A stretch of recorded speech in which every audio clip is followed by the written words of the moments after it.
Carl Jung once said, "Everyone carries a shadow, and the less it is embodied in the individual's conscious life, the blacker and denser it is." This shadow, our unknown hidden self, lurks beneath the surface of our consciousness, shaping our behaviors, thoughts, and emotional reactions in ways we often fail to recognize. Jung identified two types of shadows: the personal shadow, which is the unacknowledged dark side of our own personality, and the collective shadow, which represents the hidden darkness within society. The personal shadow, the part of ourselves we reject. Jung described the personal shadow as the thing a person has no wish to be. It is everything we deny, suppress, or refuse to acknowledge about ourselves. This includes traits we find undesirable, our weaknesses, insecurities, and socially unacceptable impulses. But the more we suppress these aspects, the more they gain power over us. When ignored, the shadow doesn't disappear. It festers, growing blacker and more dense, eventually erupting in unexpected ways. For instance, consider how suppressed emotions can manifest under stress or intoxication. A person who prides themselves on being kind and agreeable might, under the influence of alcohol, lash out with an unexpected burst of anger. Or someone who represses their competitiveness might project hostility onto others who openly strive for success. The shadow, when left unexamined, operates autonomously, controlling us from the unconscious. Many people are completely unaware of their own shadow, which means they have no control over it. Instead of confronting what they dislike within themselves, they project these traits onto others. This is why we often dislike people who embody the qualities we've rejected in ourselves. The more we ignore our shadow, the more we risk becoming enslaved by it, expressing it through irritability, jealousy, cruelty, or unexplained emotional turbulence. The shadow as a source of strength and growth. Though often perceived as negative, the shadow is not purely dark. It holds valuable traits that, when acknowledged and integrated, can transform us. Jung himself stated that the shadow displays a number of good qualities, such as normal instincts, appropriate reactions, realistic insights, creative impulses. For example, a person who suppresses assertiveness because they associate it with arrogance may struggle with self-confidence. They avoid speaking up, hesitate to ask for what they deserve, and may unknowingly sabotage their own success. However, if they integrate this shadow aspect, realizing that assertiveness is not aggression, but a necessary tool for self-advocacy, they reclaim a hidden strength. Marie-Louise von France, one of Jung's closest collaborators, explained that the shadow is not necessarily always an opponent. In fact, he is exactly like any human being with whom one has to get along, sometimes by giving in, sometimes by resisting, sometimes by giving love. Whatever the situation requires, the shadow only becomes hostile when ignored or misunderstood. Bringing the shadow into conscious awareness. The process of shadow integration requires humility and self-awareness. It demands that we look inward with honesty and acknowledge aspects of ourselves we would rather deny. Dreams often provide a gateway to our shadow, frequently manifesting as figures of the same sex as the dreamer. These figures symbolize the parts of ourselves we have not yet integrated. Ultimately, embracing the shadow is not about eliminating it, but about understanding and working with it. By integrating the aspects we have rejected, we move toward wholeness, authenticity, and true self-empowerment. As Jung emphasized, one does not become enlightened by imagining figures of light, but by making the darkness conscious. Shadow work is not a simple act of self-reflection. It is a profound and often painful journey into the depths of one's unconscious. Carl Jung described the shadow as an inner judge, a silent critic of our character, lurking in the depths of our psyche. It reproaches us, often appearing in moments of shame, regret, or unexpected emotional outbursts. The work of integrating the shadow is not about erasing it, but about making peace with it, learning to bring light into the darkness rather than waging war against it. Jung emphasized that shadow integration is the key to psychic wholeness. Without acknowledging our imperfections, we remain fragmented, caught in a cycle of self-deception. He famously wrote, "There is no light without shadow, and no psychic wholeness without imperfection." It is not perfection that we should seek, but balance. the ability to accept both our higher self and our hidden repressed self. How to identify and integrate the shadow. The process of shadow realization, also known as shadow work, requires radical honesty. This can be done in two ways. Observing emotional reactions in daily life. Our strongest emotional reactions often reveal the parts of ourselves we have disowned. If we find ourselves judging someone harshly, we must ask, am I rejecting something in them that I have suppressed in myself? If we feel intense envy, anger, or resentment, these emotions can be clues pointing to aspects of ourselves we refuse to acknowledge. Exploring the shadow through dreams. Jung believed dreams provide direct access to the shadow. The shadow often appears in dreams as a person of the same sex as the dreamer, sometimes as an adversary, sometimes as a neglected figure waiting to be acknowledged. By paying attention to recurring themes in dreams, one can uncover suppressed aspects of the self. Shadow work is a process of self-education, a psychological labor as challenging as the labors of Hercules. It requires deep inner excavation, a willingness to confront uncomfortable truths, and an openness to integrating what has long been buried. Beyond the personal shadow, Jung also explored the collective shadow, the repressed darkness of humanity as a whole. Just as individuals deny their undesirable traits, entire societies suppress their history, their violence, and their moral failures. The collective shadow is seen in acts of war, oppression, exploitation, and in the quiet acceptance of suffering. It is also disguised in more subtle forms: indoctrination, forced assimilation, and ideological confusion.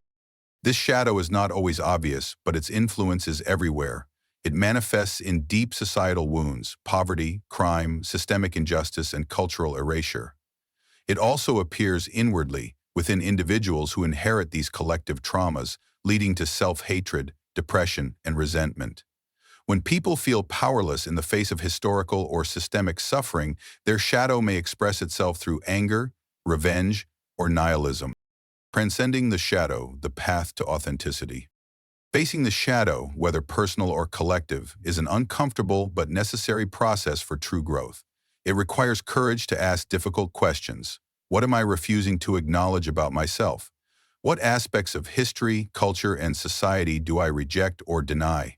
To integrate the shadow is to move beyond blind morality and into deeper self-awareness.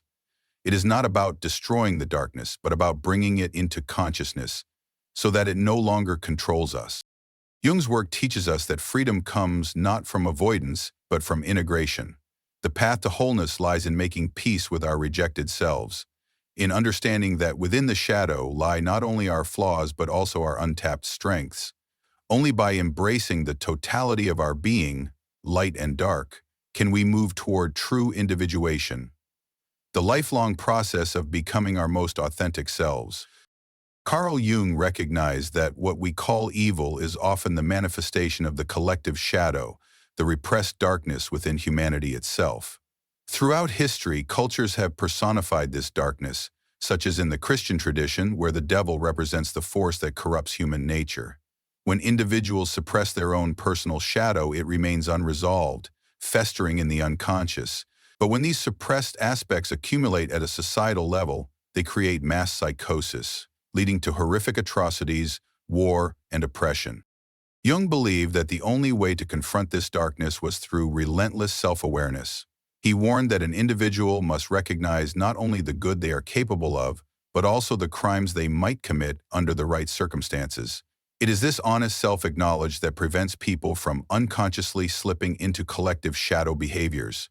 The refusal to engage in this deep psychological work is what allows history's darkest moments to repeat themselves.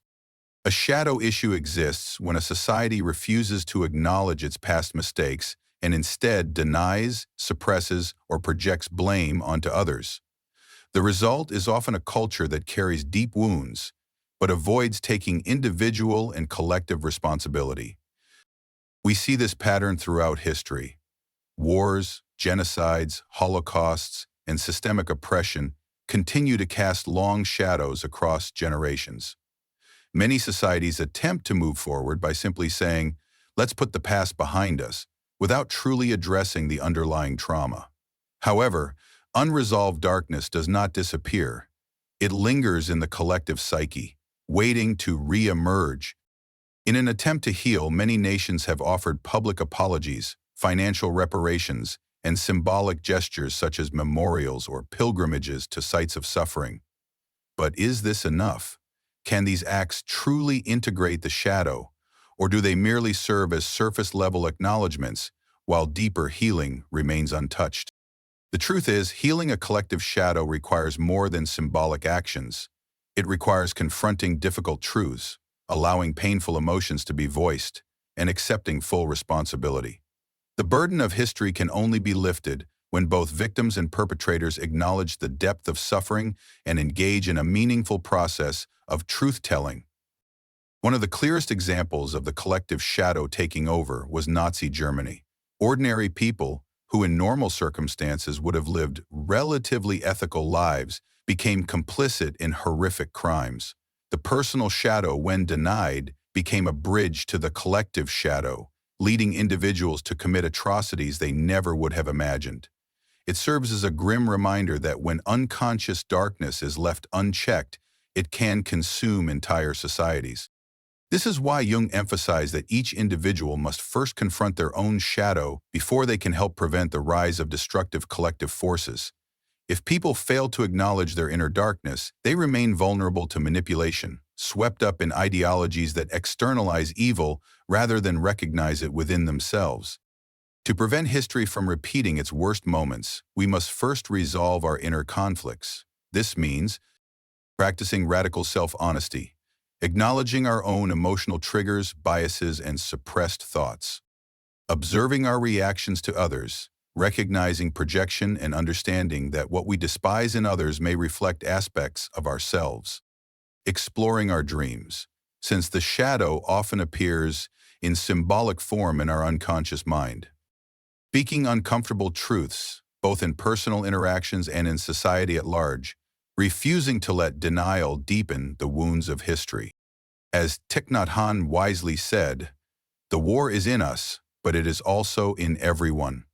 Everything is ready to explode, and we are all co-responsible." This means that the battle between light and shadow does not only exist in the world around us, it exists within each of us. By integrating our own shadow, we reduce the power of the collective shadow. When enough individuals awaken to this truth, societies can finally begin to heal, rather than suppress and repeat the mistakes of the past. True transformation begins not by waging war against darkness, but by bringing darkness into the light, consciously, courageously, and with full responsibility. We must first acknowledge our personal shadow, negotiating with it honestly rather than suppressing or projecting it onto others. Once we do this, we can become more aware of the collective shadow, addressing the denial of societal issues, taking responsibility for history, and ensuring that the past does not repeat itself. The courage to face our own darkness not only frees us, it also brings relief to others. And that is how we truly integrate the shadow, not through avoidance, but through truth. I hope you enjoyed this video on the shadow. If you've made it this far, drop a 100 in the comments. It shows you are part of the 1% that's improving every single day.